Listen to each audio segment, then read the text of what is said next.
अनंत दंड के सिद्धांत की उत्पत्ति। भय, प्रतीकवाद और ऐतिहासिक संदर्भ। अनंत दंड का सिद्धांत स्वाभाविक रूप से या एक पूर्ण रहस्योद्घाटन के रूप में उत्पन्न नहीं हुआ।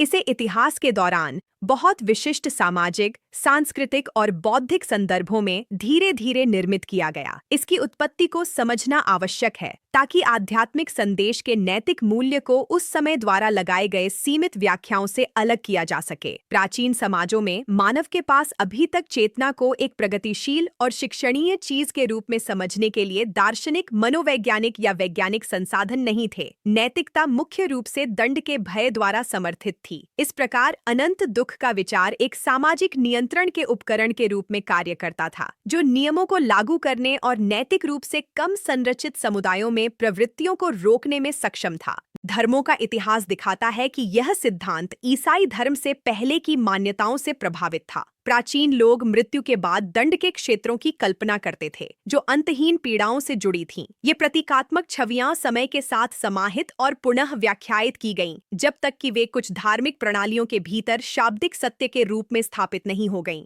स्पिरिटिज्म स्पष्ट करता है कि गलती आध्यात्मिक जिम्मेदारी की धारणा में नहीं है, बल्कि दुख की निरपेक्ष और अंतिम व्याख्या में है। शाश्वत दंड का विचार तब उत्पन्न होता है जब प्रतीकों को शाब्दिक रूप से लिया जाता है और जब डर नैतिक कानूनों की तार्किक समझ के स्थान पर आ जाता है। जो पहले उपमा थी, वह अब धर्मशास्त्र बन गई। आधुनिक गहरी मनोविज्ञान यह समझने में मदद करती है कि यह सिद्धांत इतना समय क्यों बना रहा।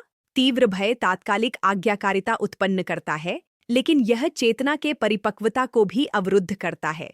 धमकी के तहत शिक्षित व्यक्ति भय के कारण कार्य करने की प्रवृत्ति रखते हैं, नैतिक विश्वास के कारण नहीं। यह मॉडल अल्पकालिक में काम कर सकता है, लेकिन सच्चे आंतरिक परिवर्तन को बढ़ावा नहीं देता। आधुनिक विज्ञान इस ऐतिहासिक आलोचना को मजबूत करता है। जो कुछ भी हम प्रकृति में देखते हैं, वह सीखने, अनुकूलन और विकास की क्रमिक प्रक्रियाओं की ओर इशारा करता है। शास्त्रीय भौतिकी प्राकृतिक कानूनों में अनुपात को प्रदर्शित करती है। जीव विज्ञान पुनर्प्राप्ति और पुनर्जनन को दिखाती है। शाश्वत दुख की एक अपरिवर्तनीय स्थिति का विचार किसी भी ज्ञात प्राकृतिक घटना में समानांतर नहीं मिलता। तो आत्मवाद मानव नैतिकता का एक विकासात्मक पाठ प्रस्तुत करता है। शाश्वत दंडों का सिद्धांत धार्मिक सोच के एक चरण को दर्शाता है, जो अपने समय में उपयोगी था, लेकिन दिव्य न्याय के एक अधिक परिपक्व दृष्टिकोण के साथ असंगत है। जैसे जैसे मानवता बौद्धिक रूप से विकसित होती है, यह आतंक के बिना आध्यात्मिक जिम्मेदारी को समझने में सक्षम हो जाती है।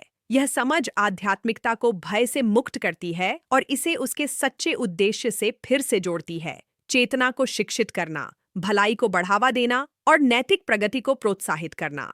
दुख शाश्वत खतरे के रूप में समाप्त हो जाता है और सीखने के अस्थायी उपकरण के रूप में बदल जाता है, जो हमेशा प्रेम और परिवर्तन की संभावना के अधीन होता है। यदि इस विचार ने आपको धार्मिक विश्वासों के ऐतिहासिक मूल और समय के साथ उनकी विकास को समझने में मदद की है, तो लाइक करें, साझा करें और अपनी टिप्पणी छोड़ें। आपकी भागीदारी इस संदेश को अधिक लोगों तक पहुंचाने में मदद करती है।